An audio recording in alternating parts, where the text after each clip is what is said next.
Today's video is brought to you by Kamerastore.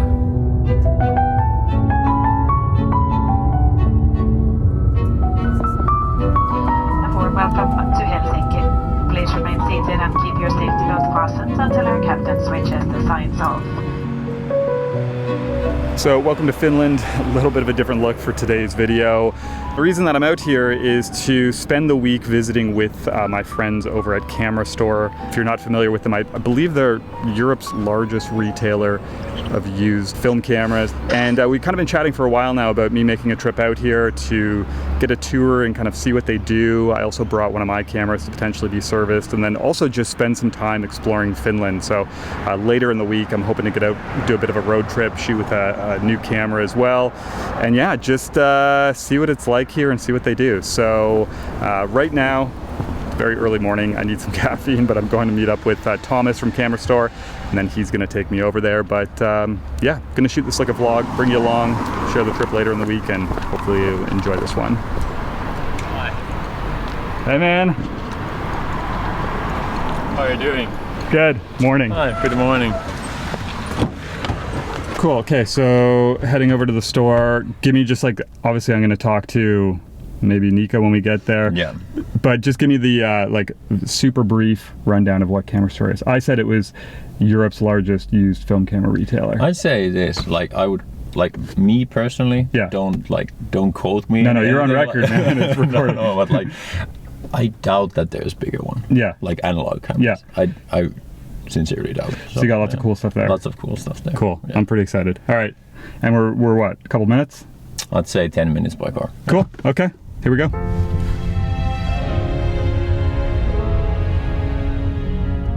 So one of the things I was most curious about coming out here was just to see what goes into running an operation of this size with this much used film gear moving in and out on the daily. So I decided to start my visit with a quick tour of the place. That's a first. Film vending machine. Got to get one of those for myself, minus the payment card thing.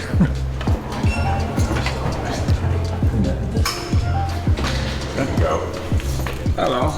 There he is. Oh, yeah. I'll take those, thank you. And coffee. Yeah. Coffee. Yes, please. Coffee, yeah. Look at this guy. Familiar face? How you doing? Good, good. Yeah. Cool, good to see you. Okay, I got Nico here with me. He's gonna give me the tour. But Nico, I guess, like, what do you guys do here? What is Kamerastore? We buy, process, and sell film cameras, digital cameras, everything. But we specialize in processing as fairly and properly as you can with camera gear. Yeah, so you basically have used gear that goes through this extensive process. So when you're selling it, it's like, well, guaranteed as much as you can that it's gonna be. Yeah, no surprises. That's the main goal, is like that you don't buy something. We all know how it is when you get stuff and it's surprising. Like, ooh, no, this is not how I expected it. Yeah, especially with film gear. So, okay, we're gonna jump into there, kind of go through the different phases, go into detail later with a few stations, but where we're gonna start right now. With the inbound. Cool, okay. Okay, inbound? Inbound. Stage so one. Being in Finland, we get a lot of quotes that are shipped to us. So some people walk in with their camera gear collection. That works fine, and we've been doing it in Finland for years. But as we're expanding, we get a lot of gear shipped to us. So it comes here in boxes. Obviously, most of these things have been pre-quoted online, and here we just register them properly. We make sure that the item is correct, because that's how we're gonna pay you, is based on the item. And how much gear do you have coming in, would you say, like daily? 20 to 40 quotes daily, pretty much. Lots to keep up on.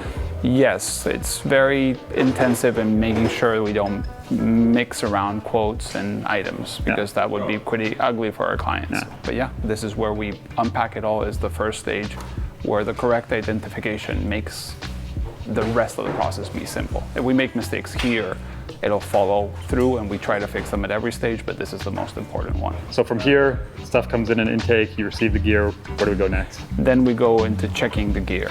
Okay, cool. Yep. Follow you. So right now, all of these bins here, this is all gear that has come in. Wow. Yeah, it's a lot to go through. So they come in over there, then the quotes get binned, get labeled. Where do they go from here? From here, our technicians, which are behind us, will grab the items. So they grab the quotes, they go through the items. First of all, again, they double check that the item is correct. and then they clean it and test it. We check them with testing machines to make sure the condition, the shutter, the light meter, is the lens focusing, all those things that are necessary when you're buying a camera. So we diagnose all these things in this station. Gotcha. Okay, so it's been checked out here by a technician. Where does it go next? It goes just behind us. So this is the queue of items that have been checked that are waiting for our offer. So we send the offer usually every day. So the moment it gets checked, within the hour it's sent. So here they wait to be accepted or declined. If they're declined, they ship back. If they're accepted, then they're ours. We pay them, we sticker them. Man, so much stuff. Yeah. So many bins. From here we go to the stickering where we do the division of where things should go. So the quote has been accepted, we put it on the table and then sticker it, put a little barcode and put them into different queues, be it repair queue, cleaning queue, ready to be listed, spare parts, or recycling. Yeah, I guess there's a pretty wide variety of what something might need a full repair, something might be pretty much almost good to go. Yeah, we get like 30% of stuff might be ready to be listed, then we have like 15 to 20% needs repairs, and then the things fall depending on the gear. Digital gear usually is okay, film gear usually needs work. Yeah, and you have technicians in-house to repair the stuff that needs to be Correct, fixed. we have the mechanics that do the repairs for the gear. Go check that out quickly? Yeah, let's have a look. Okay. So this is repair. So these are currently 5 mechanics. We have a master mechanic there that's sick at the time, but they get handed the items that are deemed repairable and needed for the website, obviously tied to the know-how. There's a misconception that anybody can repair anything, and generally speaking, Tony likes to say everything can get repaired usually, but it's the resources and the time. So they get trained with different systems and slowly get into it. And I would imagine it's just non-stop in here probably. They're non-stop, but you can't try to stress them. Like mechanical work is very hand intensive and know-how intensive. Takes time. It just takes time. Yeah. And then we deem if it's viable economically from the data we get from them. And slowly but surely, we're going to end up with a smaller amount of cameras that are deemed repairable economically. Yeah, makes sense, I guess. It's like the amount of hours you put into something and it's only going to be worth so much. Certain cameras. Yeah. And there's a limit. Yeah. Everything is a limit. I mean, Hasselblads used to be worth like a car. Nowadays, they're like a cheap car. And they're going up, but still, if we had to like repair them like fully, maybe they would have to be higher price. Yeah. So we do a CLA, we clean, we repair, we lube, but if it's beyond repair, then we have to put it aside for spare parts. Nice. Okay, and then listing. Would that be the last? Listing is the last. All right. Cool. So final stage. So the listing team grabs the item, take the photos, individual photos for every single item, then do a description of what our technicians, mechanics, anything have found. And then with that, they list it online, find a price that's adequate. Secondhand gear is complex because we're competing kind of with the eBays and the marketplaces of every local place, but we've done all the work that you've seen previously, so we kind of have that barrier, like we can't go too high because then we won't sell, we can't go too low because then we don't get the return on investment of the work we do here. So this is the listing queue. Nice. And that's it? Yeah, that's pretty much it. Very cool. Okay, so everything in here apparently is stuff that is now checked and listed on the website. I'm gonna poke around a little bit, see what I can find. I feel like you could probably just open up any one of these bins and you're gonna find something interesting.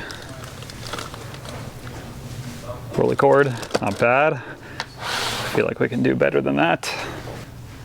Let's try this. Looks like a range finder. What do we got here? Is that an S2?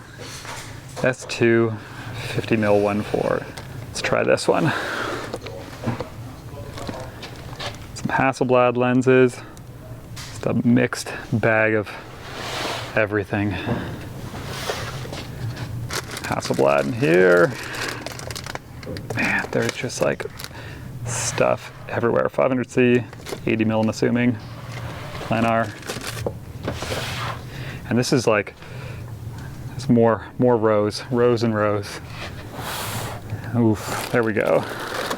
501, not bad. There's just stuff waiting to be found everywhere. So more rows here. Apparently the orange dots mean over 100 euros, so that's what we'll look for. What is that? Oh, look at this, 672, just hanging out. Not bad. All right, so now we're gonna get into checking out some film cameras. We've seen kind of parts and stuff like that, but this is the Repair queue. cool. So this is where all of the cameras go once they've determined what's going on with them, and then from here they go and get repaired. Yeah, when they need extra hands, basically, in time, we put them down here and curate from there. So is there some cool stuff in here? Yeah. All right, that's what we want. Okay, what do we got? Medium format, 35mm, rangefinders, large format, you name it, it should be here. Let's see what we got. So we have, this one's an interesting one. We have an Olympus OM1 box with 3 super rare Olympus OM1 gold bodies, but they're fake. They're fake. Yeah, they try to pass them as real and they're fake. So obviously we will treat them like any other camera, just we'll mention that they're fake gold when we would put them in the website, but they kind of stand out a little bit. Nice. What else we got? We go a little forward. We got Nikon FE2s. Electronic cameras we try not to save for too long because they obviously might deem unrepairable. We have Nikon F2s. Some of these brands and models we've been working actively to remove them from the queues. So there's some that are surprisingly low. Nikon Fs, Rolly 35s, Nikon F2s, Minolta, SRTs. There's so many different SRTs. So you've got bins and bins. And we try not to stack, so once they're full, we open a new bin. But yeah, this is what we have deemed needs work, and we either wait for having time with the mechanics or the model raises price to where it starts making economical sense to repair. That happened famously with the Canon A1, for example. It used to be 20 bucks. They started getting a lot of hype online. Price went to the point that we could start working on them because before it was impossible to work on them before at that price point. Man, film camera heaven. Okay, I'm gonna have a bit of a snoop around then to see what I can find. I can't resist. I mean, even just seeing these like trays of cameras here is crazy. Wow.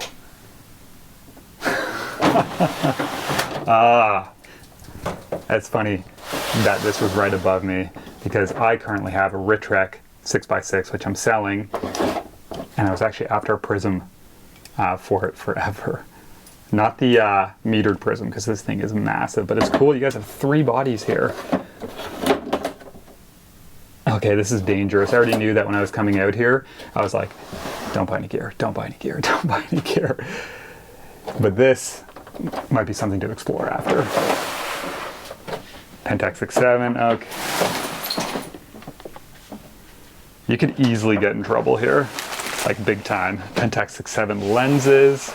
Crazy. What is this? Is this a fisheye? It is. 35 4.5. Look at that. Wild. I feel like if I worked at this place, probably all of my wages would just go straight back into the company buying stuff. Mamiya Press, old Plabel, F4, FEs. So we have medium format in here, some more. That is a lot of RZ 6.7 film backs. Telephotos, 75 and 140s. Man, this is like the Mamiya wall.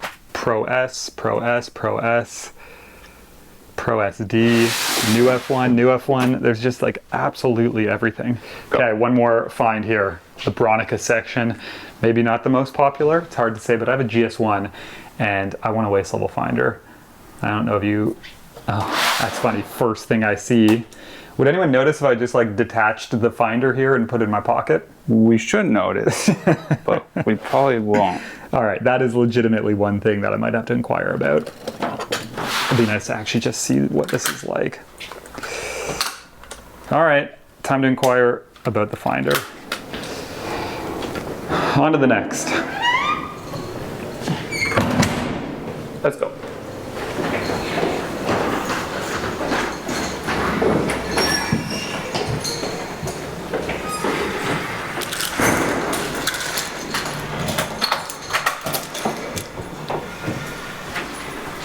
Okay, so last stop on the tour before we get some gear checked out.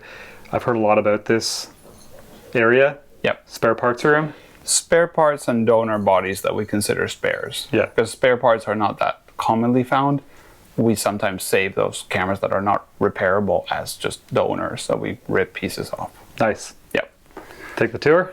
So these are all the pieces. So most of the broken down, and this is the famous drawer that's being shown in multiple places, but like this is Mamiya. So you have like all the spare parts. The issue with these is usually the same piece breaks always. So you rarely will never need the speed dial because that's not going to break. But the one piece you need might be the one that was here or here, and there's no more of them. It's pretty cool to see though. Lots of little washers and bolts. Yeah. You got like little circuits and resistors and everything. I guess the goal is just to like get what you can to make sure you have what you need. Yes, but then a lot of stuff you don't need. Like this is a Nikon repair store in Finland. And out of all of this, we probably use like 1%. But you have to store it for the day you need it. Wild. Yeah, look at all this stuff. Yashica, rangefinder, Fujika, contacts. Look, you can find your new contacts here if you want. Then you have an RTS. It scares me that the contacts bin, well, I guess all the bins are full, I was going to say. Yeah, there's a bit of everything. Like some of these, you know, first glance, this actually looks like a pretty nice C330, but it obviously has an issue. Canon lens spares. Oof. Yeah, that doesn't sound great. I was going to say, this thing actually doesn't look bad, but it certainly sounds bad. What is that all about? It's fine. Okay, I'm gonna say that was like that before I touched it. Canon bins. Wow. Topcon. There we go. Like, look at, there's got to be some pretty random stuff in here. There's a Topcon bin with a box, and look at that. It's a rear door. Like, where do you even find this stuff? SP500. Please tell me this is the original top plate. That's cool. New old stock, I'm assuming. Mm-hmm. I think it's like, kind of brings you back a little bit, right? To see something as it would have been back in the day. Say if you were repairing. Lens mount. It's very cool. So Mamiya 6 and 7 bin is looking very lonely. There's one body, which I guess it makes sense, right? These are the types of cameras where it's not like it's a Pentax K1000 or something. It's like do everything you can to get one of these working again and try and sell it. Very, very neat. Okay, so one of the things I wanted to take the opportunity to do coming out here, seemed like a good idea to bring one of my cameras to get checked out. I'm really curious kind of what goes into an inspection and potential service with the camera. And I have Contax RTS2. This is kind of my main 35mm camera. And whenever I use this, I'm always a little bit, like it's in the back of my head wondering how accurate are the speeds, how accurate is the meter, you know, are the lenses set to infinity properly and things like that. So I'm gonna go visit Roman over here. He leads this department for inspection of gear, and he's gonna put this on some of the machines they use to check the shutter speeds and the meter and stuff like that. So hopefully, fingers crossed, everything is good, but it'll be neat to kind of see this process and get this checked out. Okay, so here with Roman. He's got the Contax RTS. Roman, what do you think? What is your bet on this being okay or it being off, if you had to guess? It looks pretty clean. That's already a good sign usually. Nice. Because, like, you know, if it's straight dirty, then it probably been through a lot of use and that. So first of all, lens will check separately. And what is this equipment that you have here? That's a Kuoritsu shutter and exposure tester, like multiplex camera tester as they call it. Then we will need our calibrated test lens. So what are we doing with this machine then? What's it going to check for us? This machine can check pretty much everything that this camera can do. So we will start with the shutter speeds, which is in our case, let's see how it works. So we need the lens wide open, machine set to the proper curtain directions. So we have a curtain direction to the left, so that's how the curtains go on this camera. Lens is wide open and exposure time will show us how the time that the first curtain goes middle, and so it basically splits the frame in three places and tells you what was exposure time here, here, and here, and that those respectively. Okay, see how we do here. Yep. And so you can see that like that's 1/2000 of a second. That should be 0.5. No, it should be like 0.5, 0.5, 0.5. Gotcha. That's not perfect, but that's not that bad for the. Would you say it's acceptable? I would say that it's pretty acceptable considering that you don't really use 2000 that much. But yeah, that's not perfect, that's for sure. And you can see that they are not like not the same, so that means that the curtain moves a bit not evenly. Gotcha. So ideally, you want all those. Yeah, you be want the it same. like this 1 second, that should be 1.0, 1.0, 1.0. That's like perfect scenario, but that happens pretty rarely even with new cameras. For sure. So, but that's pretty good. Pretty good. All right, contacts are doing good so far. Everyone And- was making fun of you beforehand. And usually, if the fast speeds work okay, that's kind of like the ends of the spectrum that what goes wrong. So the middle, like normal speeds, they're usually pretty fine. So that's 125, perfect.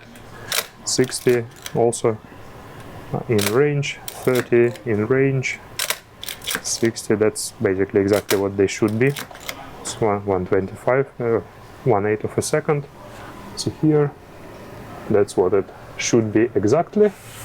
That's like what are the tolerance, and we have exactly 125. So except for 1/2000, everything is like absolutely fine. Nice. That's what I want to hear. And yeah, after that we can check how the automatic mode operates. So that's what I use most often. Yeah, that's what you should use with this camera. So we have like an overall exposure test, and yeah, 11, and it should give me like the proper reading. Say 500. That should be 250. So it seems to underexpose. That makes sense. One EV. Let's check the other. Yep. And it seems to be pretty constant. Okay, because you know what? I shoot it mostly in automatic mode, and I noticed even rating my film, say a stop slower, it's like it's always seemed underexposed. Okay. Well, one stop is kind of fine for the how you say it, for the negative film. Yeah. Like with the slide film, it might be more of a problem. But yeah, it seems that it's constantly underexposing one EV on whatever setting. So metering is underexposing one stop, but I think this one has the correction, yeah? So how do we do it? So will it be all good now? Will I? No, why? This one. Yes, and you see. So if you just put it at double, it will. So it's out by about a stop in automatic modes. But you're saying if you go down to exposure compensation, Yep. it should be fine. That's the fix. You can see. That's what you want. So just put it at 2 Okay. and avoid using 2000 that much, and you will be perfectly fine with everything. Okay. Time to check the lens. You have 35 millimeter. So there is two types of those that we have. And what is I this that will we're using say now? It's a collimator. So this one is like a vertical. So I will need to put your camera on like B mode. And then lens obviously wide open. And then here I will see, I mean, I don't know if you can film it, but you can take a look. Sure. Like how it looks like. And this is checking Infinity focus. infinity focus. Yep. And it's pretty fine. According to this. And Okay, so this is here- the last step for this, and we're going to check now what exactly? The iris, I guess? yeah, how does it close? and if it does it properly. So see basically if it's accurate. If f8 is f8 and f5.6 is 5.6. And that works in the same kind of way that like if one is correct, then the rest should be correct. Yeah. Otherwise something is really wrong going on. But yeah, you can see here, it's like 0.16, which is well within the tolerances and will not anyhow affect on it's what good. is going on. Yep. Okay. So overall, not a bad health check. That's like, what? 9 out of 10. So the big thing is just the meter is out by about a stop. Yeah, but I mean, I already adjusted it for you, so now it works. Good to go. Correctly. Easy Yep. fix. Yep. Awesome. Well, thank you for checking that out. No problem. So like I say, it's pretty impressive. Obviously had a tour of the whole place now, and you know, from intake to operations to servicing, seeing the kind of the parts or repair queue downstairs, the spare parts room, and then coming into these aisles here and seeing kind of the finalized stuff. And it's just like thousands and thousands and thousands of cameras, everything you could want. You know, the Pentax 672, seen Hasselblads. So I think I'm gonna go find Nico again though and see if he can kind of hand pick a couple of the most interesting things to show us. It'd be cool to do. So what is that thing? That's a Tomiyama 6x24 medium format camera. 6x24. Yep. Uses large format lenses. This is a 120, I think, millimeter, or 240. 120, I think, Nikon. Yeah, 120 f8. Crazy. How many covers images per roll? 3 shots per roll. The And perfect camera to save money on film. yeah, it doesn't have a viewfinder like a glass back, so you have to use the focus scale to shoot 6x24 and trust it. So f64 is probably going to be your friend and has interchangeable lenses, so you can change them. And it's also 6x17, so you can do 6x17, get 4 shots, you get an extra shot there. Wild. But yeah, this is handheld in a way if you want to. Not that I recommend that. Crazy. But yeah, this is pretty, don't see many of these in this part of town. This would be a cool one for a collector. So this is a Rolleiflex 2.8X edition, like special edition. It's like a, I guess that's 60-year anniversary. And this has like the cool leatherettes and Very nice. golden accents and stuff. We can quickly open it here Let's on the do, side. please, yeah. These are usually never used by people, which is kind of sad, if you ask me as a user. Wow. But So it is like basically brand it's new. brand new in its box. Has like all the, you know, booklet and the filters, and the camera is in this plastic little bag. But you can get an idea with like the golden plate and this one's cool because it has the light meter. You can see like the little light meter on the inside the viewfinder, like the waist level finder. Wild. Yeah, you don't Yeah. see too many of those, I would imagine, in a box. No. Well, usually they were kind of like used as collection pieces, so they're usually not beaten up. That's the rare case scenario, is seeing one of these all beaten up. Well, this one was an interesting collection that came in. This was a collector that had everything in the box and in the plastic wrap. And we saw this with the plastic. It's a Sumilux from Leica. And this one again, like never Meister camera, actually got sold. Now it's a Leica store. But this is like original everything. Even the silica gel is in there. And the lens we check, and obviously is good. You want me to pull it out? Even just tilt it towards me a bit so we can see it. There's just, you know, foams. And this is just the kind of rarity of things that you don't see, like never used. This had an M6 that wasn't used. This had the Sumilux that wasn't used.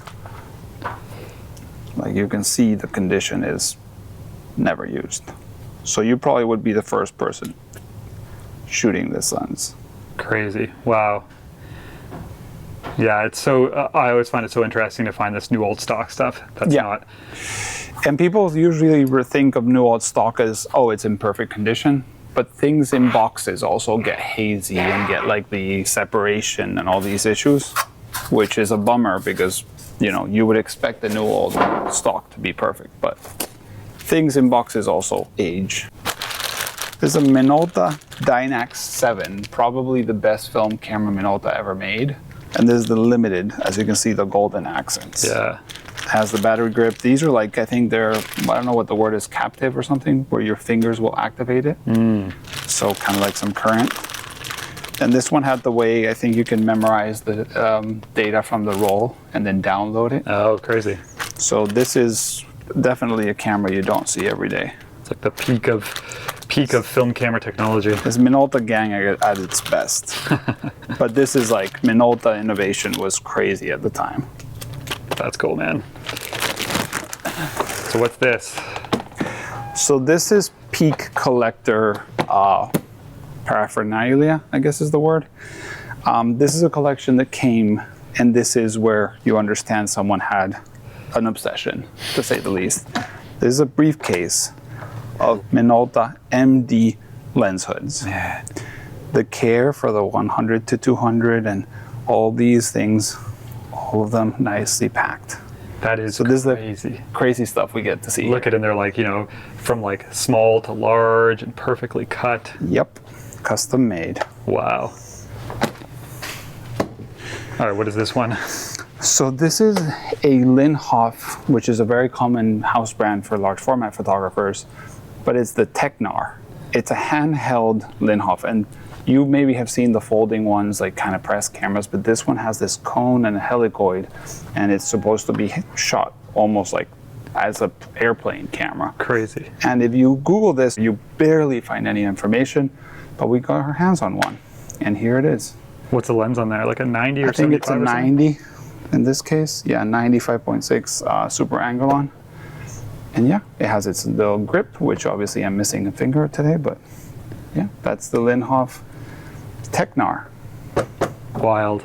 which is pretty rare as far as large format things go. Yeah. Very cool. Okay, so that is it for day one. Thank you, Nico. There's one more stop I gotta make.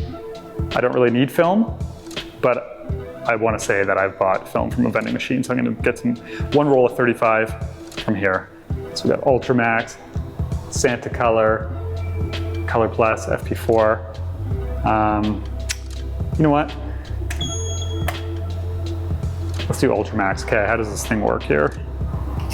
Card to activate. We are approved. Oh, look at that. Oh, it's even cooled too. I gotta say, that thing is actually pretty sweet. Probably the one and only time I'll get film from a vending machine. Next week for part 2 of my Finland trip, grabbing a couple of film cameras, including one that I've wanted to shoot with for a very long time, jumping in the rental car, heading out for a day on the road to explore central Finland, shoot some film. This thing is pretty nice to use, I'll tell you what.